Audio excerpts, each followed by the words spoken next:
আমার কিচেনের এই যে ডান সাইডটা, সেই সাইডটা আমি একটু চেঞ্জ করব।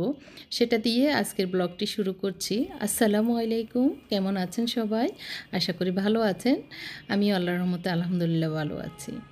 সকালের নাস্তা খাওয়া শেষ, এখন রান্নাবান্না করব। তার আগ দিয়ে কিচেনের যে জায়গাটা দেখিয়েছিলাম সেটা একটু চেঞ্জ করব। মনে হলো যে এই জায়গায় আমি যে জিনিসগুলি এখন আনার জন্য চিন্তা করে রেখেছি সেগুলি দিলে ভালো হবে, আমার কাজের হেল্প হবে। এই জন্য এই সেলফটা এখন একটু অবসর করে নিচ্ছি, এই জিনিসগুলি সরিয়ে।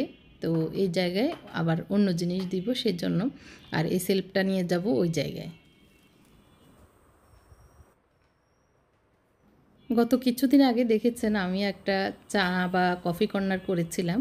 সেই জায়গার কিছু জিনিস এখান থেকে নিয়ে যাব। আমার এই জায়গায় এই জিনিসগুলি আসলে বেশি একটা কমফোর্টেবল মনে হচ্ছে না। তো ভাবলাম এখান থেকে একটু চেঞ্জ করে দেখি, যদি রান্নাঘরে নিয়ে যাই তাহলে হয়তো আমার কাজ করতে সুবিধা হবে, আরাম হবে। এজন্য এই জিনিসগুলি একটু ওখানে নিয়ে যাচ্ছি। তো এগুলি একটু নামিয়ে প্রথমে মুছে পরিষ্কার করে তারপর নিতে হবে। হালকা একটু ধুলোর আবরণ বসেছে। এই যে ব্রেড বক্সটা, এটা আসলে এখানে রাখাতে ওই যে নিতে বা রাখতে একটু মানে ভুলে যায় অনেক সময়। আবার এই জিনিসটা এমনিতে পড়ে আছে, রান্নাঘরে নিয়ে গেলে মনে হচ্ছে যে আরেকটু কাজে আসবে, এর জন্য এটাও নিয়ে যাচ্ছি।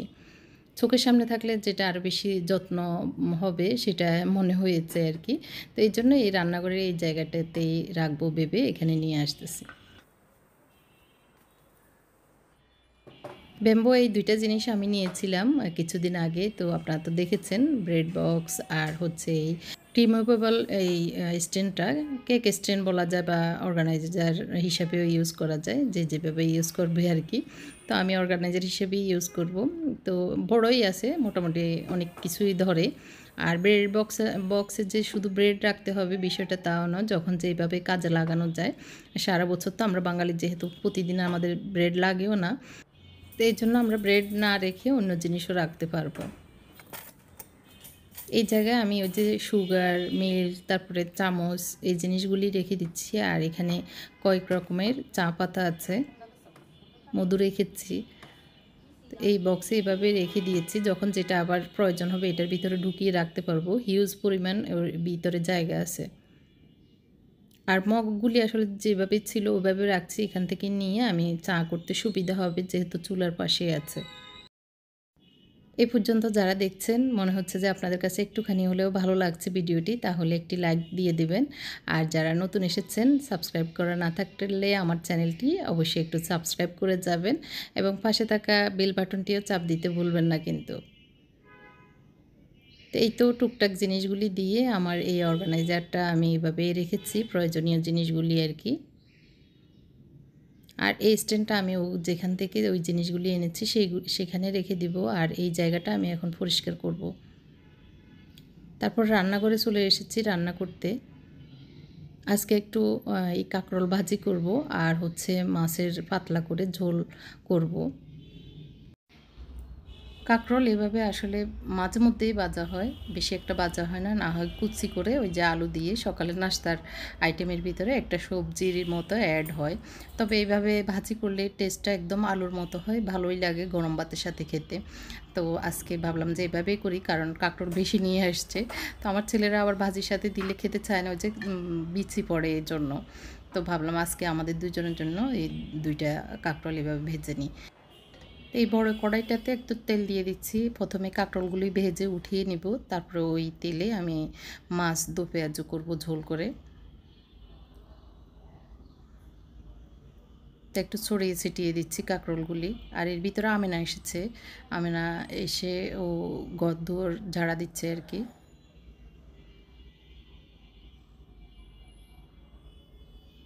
একটু ঢাকনা দিয়ে দিয়ে দিলে একদম সুন্দর মজে যায়, নরম হয়ে যায়। সকালের নাস্তায় ছিল মুগ ডাল ভুনা আর রুটি, এর সাথে তো ডিম থাকেই ওইটাই। আর গতকালকের একটু ভাজি ছিল, সেটা আমি গরম করে নিয়েছি, আমি এবং আমার হাজব্যান্ড খেয়েছিলাম। তো দুপুরের জন্য মুগ ডালও একটু হবে। আর এখন আমি ওই যে পেঁয়াজ, কাঁচামরিচ সহ সব কিছু নিয়ে নিচ্ছি, টমেটো, মাছ ভুনাতে লাগবে। তো কাঁকরোলটা হতে হতে একটু কাটতে হবে, টমেটো কাঁচামরিচ কাটতে হবে, সেটা কেটে নিচ্ছি। বিতর্ক বিষয় নিয়ে আসলে আমি কখনোই কথা বলিনি বা বলা আমার প্রয়োজনও মনে হয়নি।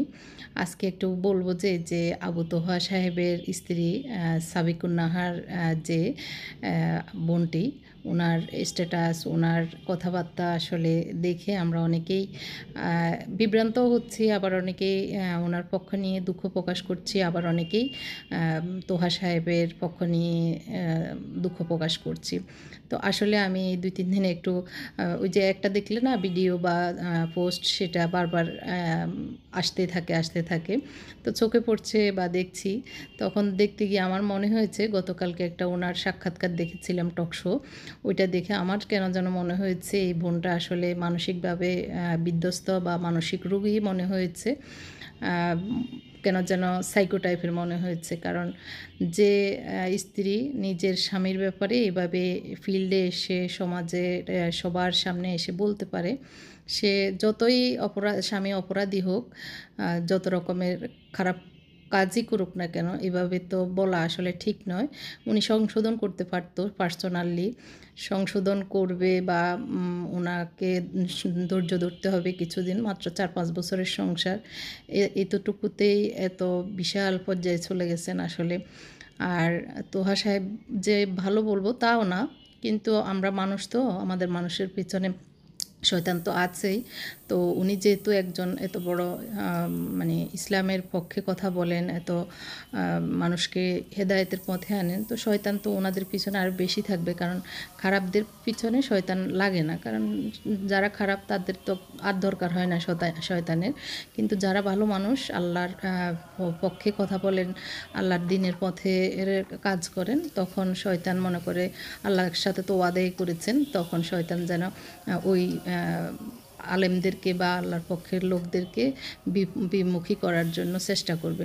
তো এটাই আর কি। তো আসলে উনি যদি পরকীয়া করেন বা উনি যদি অন্য নারীর সাথে কথা বলেন, সেটা উনি মানে সাবিকুন নাহার বোনটি সংশোধন করতে পারতেন। সংশোধনে না গেলে উনি ওনার মুরব্বি গার্ডিয়ানদের সাথে বসতে পারতো, তারপরে না হয় ওই ভাইয়ের সাথে কথা বলতে পারতো যে জীবনে আমি তোমার থেকে সরবো না, তুমি যত কিছুই করো। কিন্তু ওইটা না করে, মানে সরবো না, আর যাই হোক, উনি যদি ধৈর্য ধরে থাকতেন তাহলে আমার মনে হয় বেটার হতো। একসময় না একসময় উনি ওনার বাচ্চাদের জন্য আসলে হয়তো ওই পর্যায়ে যেতেনও না। হয়তো শয়তানের ওয়াসওয়াস থেকে যতটুকু হয়েছে সেটুকু সংশোধন হয়ে জীবন আবার সুন্দরও হতে পারতো। এখন যেভাবে এসছে ভাগে মহিষে হয়ে গেছে, যার কারণে আর তো ওনাদের সম্পর্ক ভালো হবে বলে মনে হচ্ছে না, হবেও না। উনি সাবিকুন্নার বোন টকশোতে বলেছেনও। তো এটা করতে গিয়ে নিজেই মনে হয়েছে নিজের পায়ে কুড়াল মেরেছেন। আর ওনার কথাবার্তায় মনে হয়েছে খুবই চালাক চতুর একজন মহিলা, উনি হিংসুটেও মনে হয়েছে। আবার ওনার মানে তোহা সাহেবের ভাই বা ফ্রেন্ড টাইপের অনেকে স্ট্যাটাস দিয়েছেন ওনার অন্যান্য অনেক কথা নিয়ে। তো তাতে মনে হয়েছে আসলে যদি আমরা ধৈর্যশীল হই, একটু বিনয়ী হই, তখন আমাদের জীবন সুন্দর হয়, সংসার সুন্দর হয়। তো 4-5 বছরের সংসারে একটুখানি আরেকটু ধৈর্য ধরলে আমার মনে হয় আর কি আরও ভালো হতো। 4-5 বছর প্রথম জীবনে 4-5 বছর একটু কষ্ট যায়, অনেক কিছু সইতে হয়। এরপরে আমার মনে হয়, আমার অভিজ্ঞতা থেকে বলছি, যে তখন আস্তে আস্তে সংসার বা জীবন অনেক সুন্দর হয়, গোছানো হয়ে যায়। তো আসলে এই বোনটি আমি মনে করি একদম ভুলে করেছেন, যেটা উনি প্রকাশ্যে নিজের হাজব্যান্ডের ব্যাপারে এভাবে বলেছেন, এটা ঠিক করেনি। যদি উনি পরোয়া কিয়াই করেন তাহলে সেটা সংশোধন করতে পারতেন। সংশোধনে না গেলে উনি নিজেই সরে যেতেন কিছু না বলে। কারণ যদি উনি সত্যি ওনাকে ভালোবাসতেন, সত্যি ওনাকে মহব্বত করতেন তোহা সাহেবকে, তাহলে ওনার পথ থেকে সরে যেতেন, নীরবে উনি মানে মহব্বত করে যেতেন। এটাই তো মানে একজন ভালো চরিত্রের বৈশিষ্ট্য হতো। যেমন তোহা সাহেবের প্রথম স্ত্রীর কথা বলছিলেন যে উনি নিজে বিয়ে করিয়েছেন, এটা হলো সাবিকুন নাহার বোনের কথা। আর অন্যান্যদের কথা তো হলো উনি নিজেই বিয়ে বসেছেন ওই মানে বউয়ের উপরে। তো আসলে কোনটা সত্য কোনটা তো মিথ্যা মানে বলা যাচ্ছে না, বুঝতেও পারছি না। তবে উনার গতকালকের যে টক শোটা সেটা শুনে আমার মনে হচ্ছে উনি আসলেই সাইকো টাইপের হয়ে গেছে, মানসিক বিধ্বস্ত। তো যার কারণে এই এত বড় একটা মানে কথা বা এত বড় একটা জিনিস সামনে এনে দুজনেই ছোট হয়ে গেলেন আর কি। তবে আবার এটাও সত্য যে একটা নারী ভালোবাসা ফেলে একদম শান্ত নদীর মতো হয়ে যায়, আর অবহেলা অযত্নে উত্তাল সমুদ্রকেও হার মানায়, এটাও ঠিক। কিন্তু তবে এখানে আমার মনে হয়েছে আমরা যদি ধৈর্যশীল হই তাহলে অনেক বেশি বেটার। সবর ধৈর্যই আমাদের জীবনকে সুখী করতে পারবে। আর এখানে আসলে তেমন লাভের কিছু হয়নি, শুধুমাত্র জিতটাই জয়ী হয়েছে, এটাই হলো কথা। কথা বলতে বলতে তো রান্নাবান্না শেষ হয়েছে। মুনতাসির আবার অসুস্থ, ওর ঠান্ডা লেগেছে। সকাল থেকে কিছুই খেতে চাচ্ছিল না, তো পরে এখন রাজি হয়েছে একটু রুটি খাবে, তো এই জন্য ওকে রুটি দিয়েছি, নাস্তা দিয়েছি, ও খেয়ে নিয়েছে এই 12:30 একটার দিকে আর কি। তো আমি গোসল করে এখন নামাজ পড়ে নিব, জোহর নামাজটা। তো এর ভিতরে আমেনা এসে সব জাড়া টাড়া দিয়ে ঘর মুছে চলে গেছে। আর এই তো এখন ক্লিন অবস্থায় একটু ঘরটা যেভাবে আছে। তো আসলে এই সময়টায় কেউ থাকে না। মুনতাসির যেহেতু আজকে স্কুলে যেতে পারেনি অসুস্থতার কারণে, ও বসে বসে কী যেন করতেছিল আর কি কম্পিউটারে। তো এখন একটু খেতে যাব, তার আগে ভাবলাম যে একটু দেখিয়ে দিই যেভাবে এই রান্নাঘরটা এখন গুছানো আছে। তো এই যে সকালের একটু মুগ ডাল ছিল সেটা নিয়েছি, এখন নিজে একটু আরাম করে খাবো, কারণ মুনতাসির এখন তো আর খাবে না, সাহেবও নাই বাসায়। তো আসলে যে কথাটা বলেছিলাম হয়তো অনেকেই পক্ষে বিপক্ষে যাবেন। আসলে আমি আমার মতামতটা একটু প্রকাশ করলাম, কারণ এটা নিয়েই সোশ্যাল মিডিয়ায় তোলপাড় হচ্ছে। তো আসলে যে তোহা সাহেবও বলবো যে একদম দোহার তুলসী পাতা, তাও না। তো আসলে ন্যায় অন্যায় আমাদের সবার মাঝে আছে, তবে সেটা নিজে নিজে পারিবারিকভাবে সংশোধন করা উচিত, এভাবে পাবলিকলি নয়, এটাই বোঝাতে চেয়েছিলাম আর কি।